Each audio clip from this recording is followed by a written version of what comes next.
Muy buenas, mis queridos amigos, ¿cómo están todos por ahí?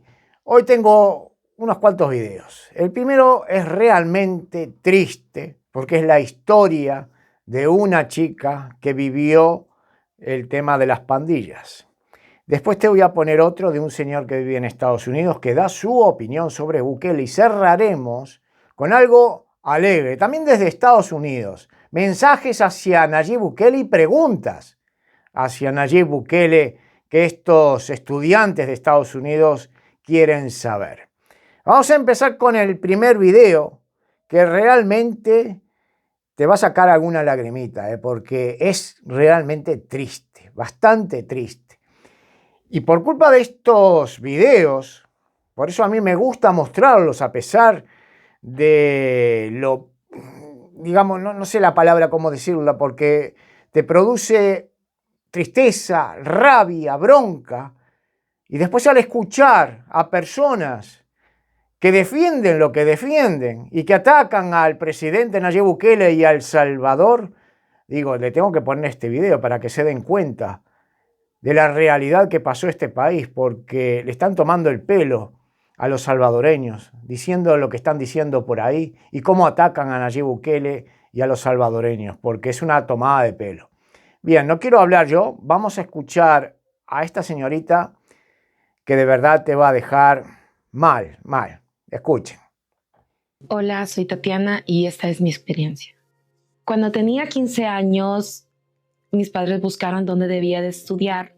Yo vivía en una zona roja, que estaba denominada en aquel entonces como zona roja, y tuve que ir a estudiar a un lugar que era de zona contraria a donde yo vivía. Creo que la mayoría de salvadoreños van a entender el lenguaje que estoy ocupando sin tener que especificarlo.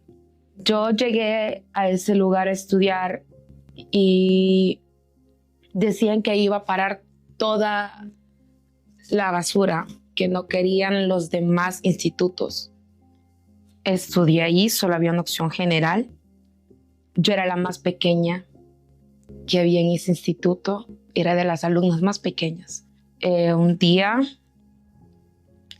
entraron uniformados, haciéndose pasar por estudiantes, entraban y salían. Maestros, directores, coordinadores, todos estaban amenazados, no podíamos parar y los estudiantes mucho menos podíamos hablar. Entraban y sacaban estudiantes como ellos querían y un día me vieron a mí.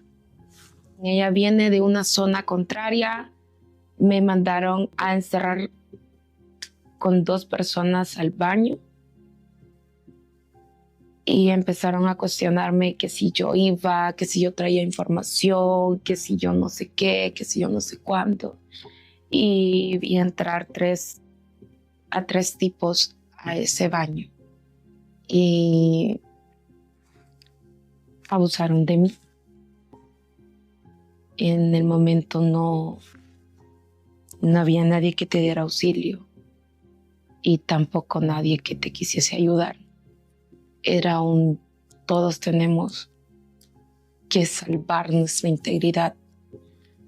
Cuando pasó lo que pasó, fue no podés decir nada porque si hablas, sabemos dónde trabaja tu papá, a qué horas entra, a qué horas sale, por dónde pasa. Y el miedo de no querer perder a tu papá te gana. Y el miedo en ese momento de saber que nadie hacía nada, que el gobierno no hacía nada, que las autoridades no hacían nada, era un miedo horrible. Perfectamente recuerdo un 12 de abril del 2013. Fue un viernes y tuve que ir a estudiar a la siguiente semana y fingir que nada había pasado. Esa es mi historia. Ese es El Salvador al que no quiero regresar. Hoy soy madre de 2 niños y no quiero vivir con el miedo de pensar que les puede pasar algo. Esto no es cuestión de fanatismo o de seguir tintes o colores políticos o de seguir una tendencia de redes sociales. esto es parte de luchar, de decir, yo quiero cambiar este país, yo no quiero que las niñas de mi familia sufran esto, que las niñas de todo El Salvador sufran esto, que las jovencitas puedan ir a estudiar sin miedo a decir, me van a hacer algo, que los jóvenes puedan salir a la calle sin miedo a que incluso en el mismo lugar en donde viven les puede pasar algo, porque llegó la etapa en donde todos los días tenías que ir a estudiar con miedo y no sabías si ibas a regresar a casa, en donde no podías ir a hacer tareas quizás a 2 pasajes de donde vivías, en donde quizás mi mayor delito fue ir a estudiar a un lugar que no era de la misma zona en donde yo vivía.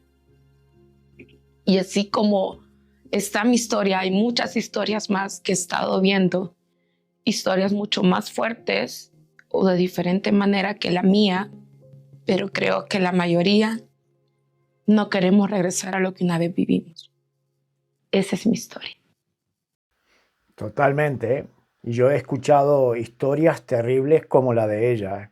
Horrible, horrible. Por eso a mí me pone de los nervios escuchar a personas defendiendo a todos estos mafiosos delincuentes hijos de su madre.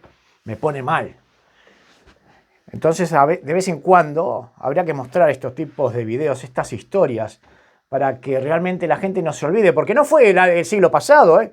Hablaba de 2013, hace pocos años. ¿En cuántos años dio vuelta al país Nayib Bukele? Y lo transformó. En pocos años. Y en nuestros países, la mayoría de nuestros países, llevan años, décadas, que van a peor en lugar de mejorar. Así que no vengan con historias. Esas personas que ahora se meten con El Salvador, ahora te lo va a explicar este señor que viene ahora, que se meten con El Salvador, ¿por qué no se van a los otros países como, no solo Venezuela, no te voy a nombrar siempre los mismos, ni Venezuela, ni Cuba, ni Nicaragua, vete a Colombia, Uruguay, a Panamá, República Dominicana, Haití, tenés un montón de países para ir y arreglar y los derechos humanos, andar a pelear por los derechos humanos de esa gente, que sí, ahí sí viven, en la desgracia total. Mire esta señorita ahí, todo lo que le pasó, ¿eh? Lo que no entendí mucho, me imagino cuando decía que salía de un barrio rojo al barrio contrario. Yo me imagino que el barrio rojo sería el barrio, no sé, de los pandilleros, o de la zona más pobre y va a la zona más pudiente. No lo entendí. Si me lo pueden explicar ustedes, de qué se trataba, qué quiso decir con eso, ¿no? Bueno, ¿qué más tengo por ahí? Es una desgracia, la verdad, me calienta, de verdad, al escuchar esta historia. Y yo escuché cientos allá cuando fui a El Salvador, pero me contaba cada barbaridad que dice, no, esto es un salvajismo puro, es horrible.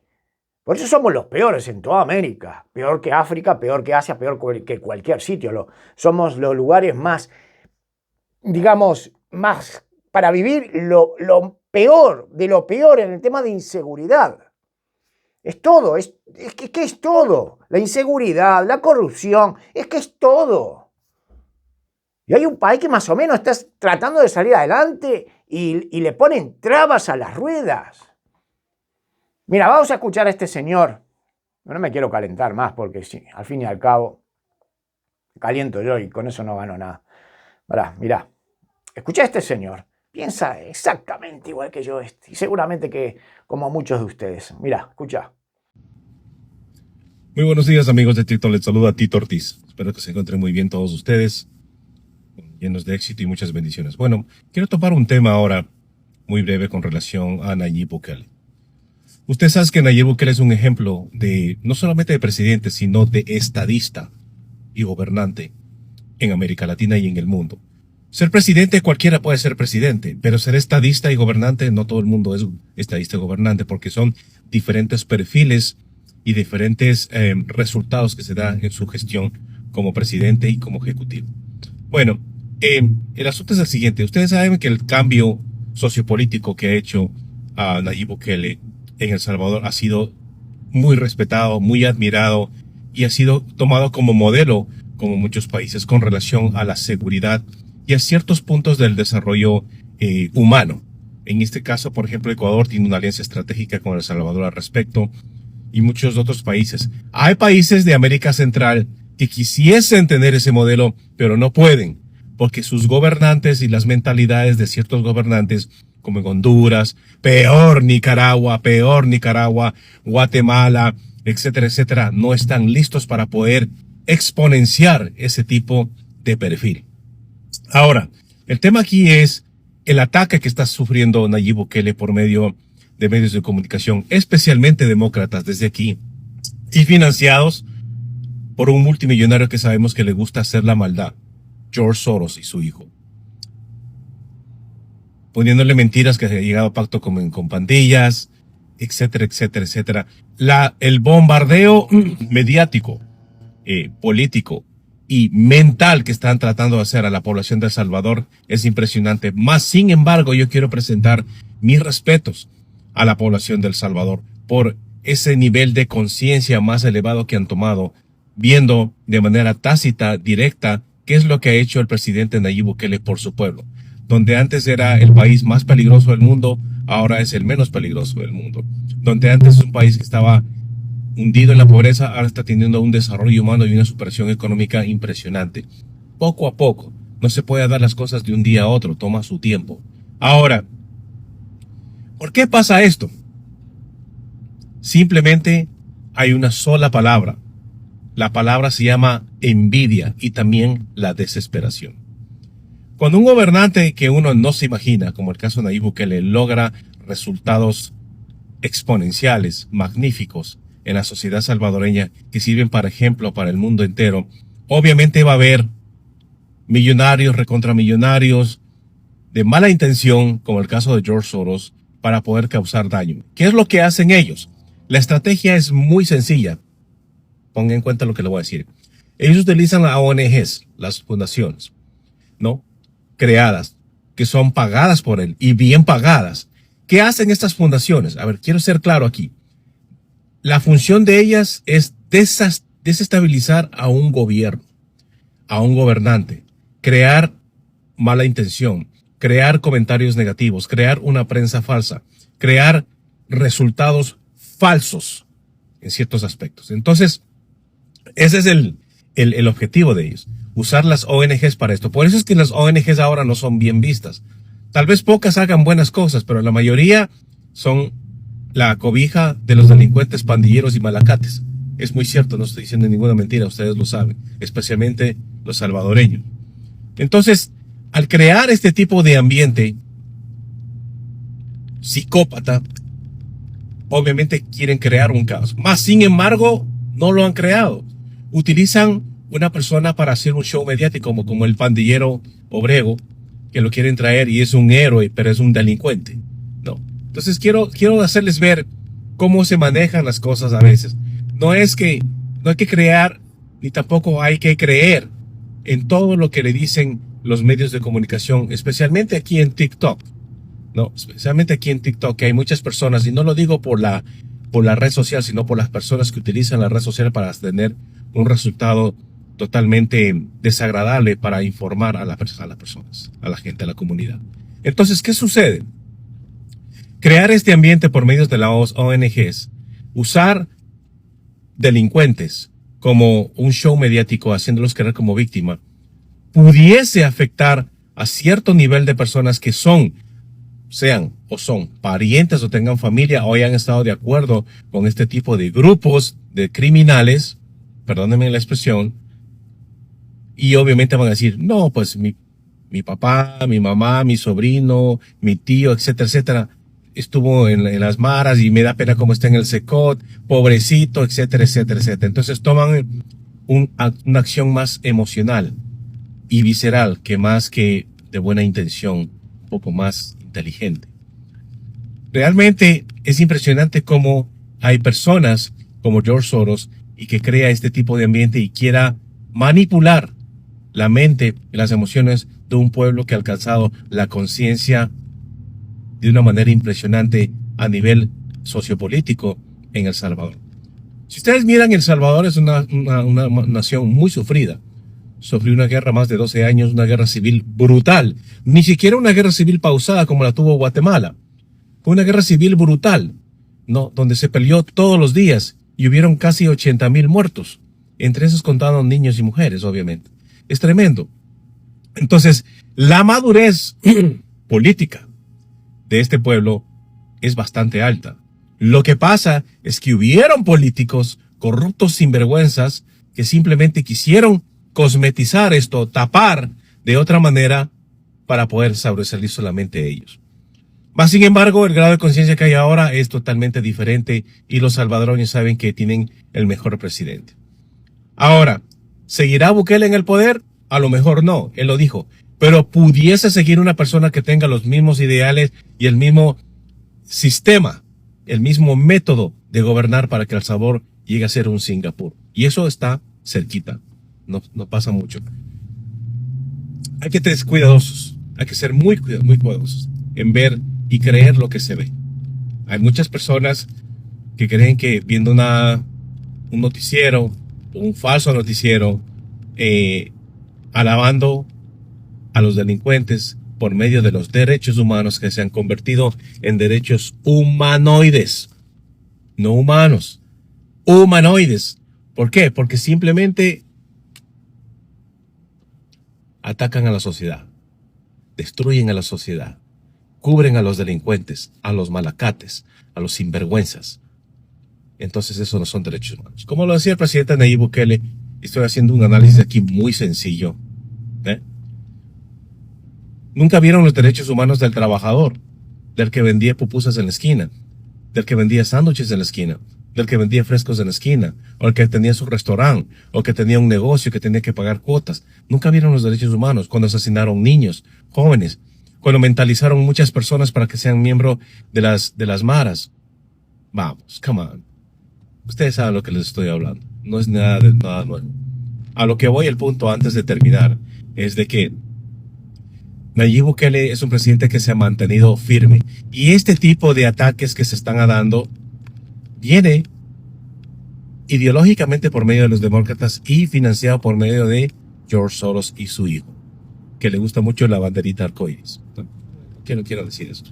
Quiero menoscabar ninguna persona ni ningún grupo, pero es un decir nada más. Ahora, ¿ustedes creen que estos grupos van a parar? No van a parar. Tienen el poder económico para causar muchas cosas, pero todo está en el nivel de conciencia y el amor a su país que actualmente los salvadoreños tienen por su país, valga la redundancia, para el cambio que se viene. Han habido cambios, sí, importantes, tangibles y visibles, pero van a venir cambios mucho más profundos, de la cual van a sobresaltar y van a poner al Salvador en diferente nivel, en todo sentido. Bueno, esa es mi opinión el día de ahora. Espero que se encuentren muy bien, que tengan un fantástico día. Realmente a mí me encanta dar estos mensajes sencillos, sin tanta pseudo intelectualidad, sino que un lenguaje sencillo, claro, directo, para que me entiendan las personas. Espero sus comentarios, sus likes. Muy agradecido por todo su apoyo. He llegado a tener hasta 40,000 likes en un video. Estoy realmente muy agradecido.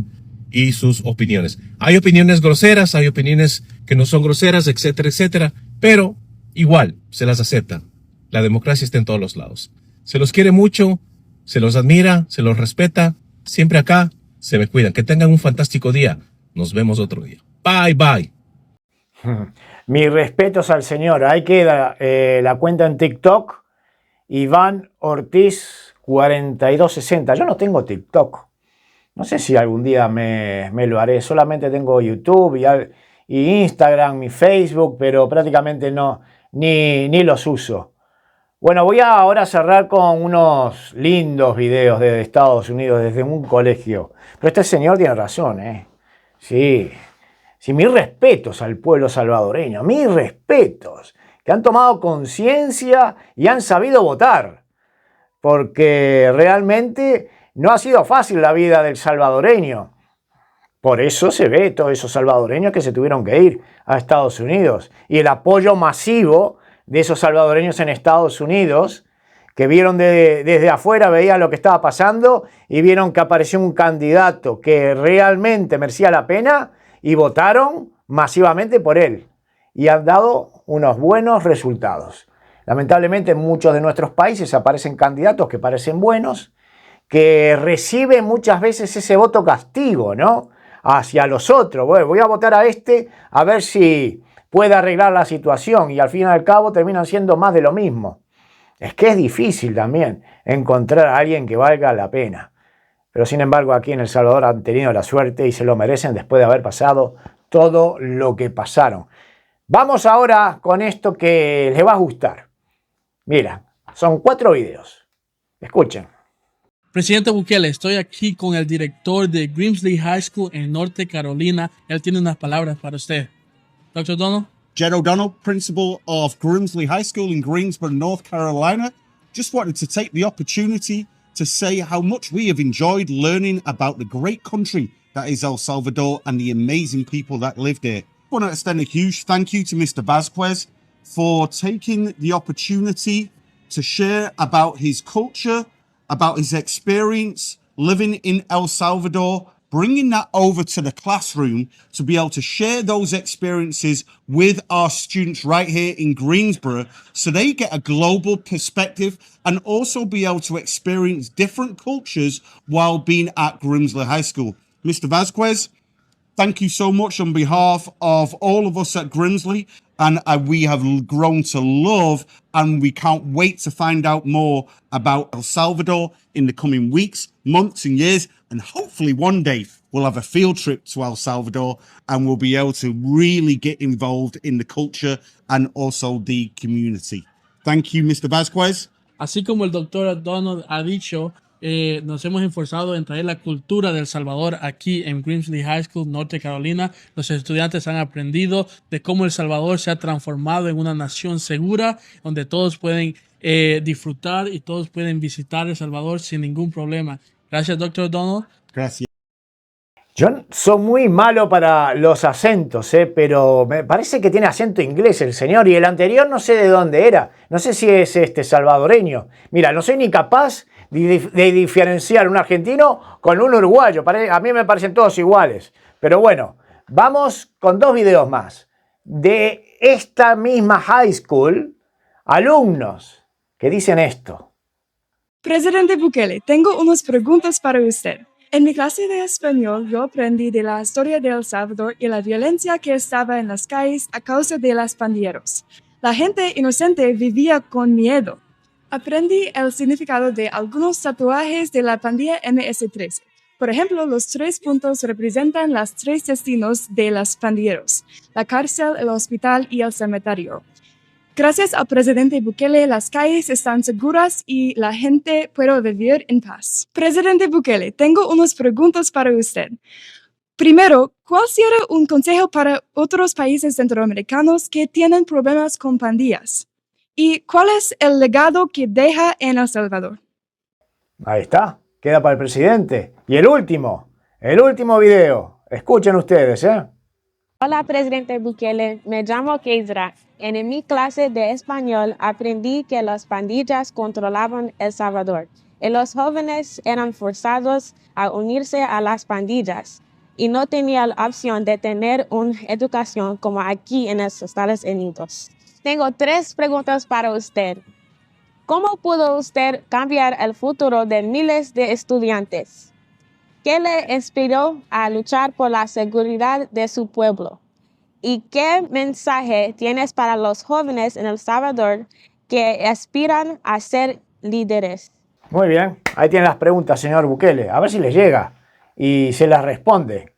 Mis amigos, bueno, hemos llegado al final de este video. Como siempre, se hace largo, pero hoy he hablado poco, He hablado poco, he dejado que hablaran otras personas que tenían cosas muy interesantes e importantes que hablar, como la primera, que a mí me pareció una historia horrible, horrible. Es una pena, ¿no?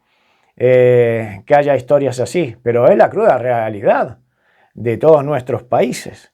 Y siguen habiendo, por suerte o por desgracia, las cosas van a tardar en cambiar en nuestros países, porque no han tomado conciencia todavía, como han tomado conciencia en El Salvador, de cómo hay que hacer para cambiar la situación. Mucha gente sigue votando a partidos políticos que piensan que van a sacarlos de ese pozo o realmente no les interesan, lo votan tan solo porque, bueno, ya está, de alguna manera están vinculados, sacan un dinero del gobierno, trabajan para el gobierno, reciben sus paguitas y tal y no quieren cambiar. Y le da igual todo lo demás, la seguridad, ¿qué más da? Y es lamentable el camino que están tomando todos nuestros países durante años, porque uno se fue hace ya 30 años del país y ve que no ha mejorado, ha empeorado, cada vez va peor. Por más gente que pongas en la cárcel, sigue habiendo inseguridad, es el grave problema que tienen todos los países, el grave problema que cada vez que vienen elecciones es el problema número uno, pero nadie lo soluciona.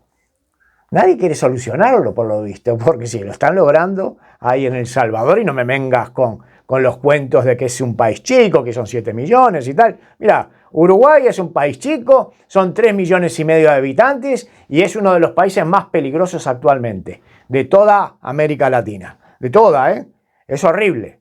Es horrible. No es por la población, los políticos son los que tienen que tomar la decisión clara y contundente de acabar con todo. Puede ser que no haya presupuesto para tanta delincuencia y mantener tantos delincuentes en la cárcel sin hacer nada. Puede que la logística para lograr que toda esa gente esté metida en una cárcel y que esté generando, haciendo algo como están haciendo en El Salvador, que por lo menos los ponen a trabajar.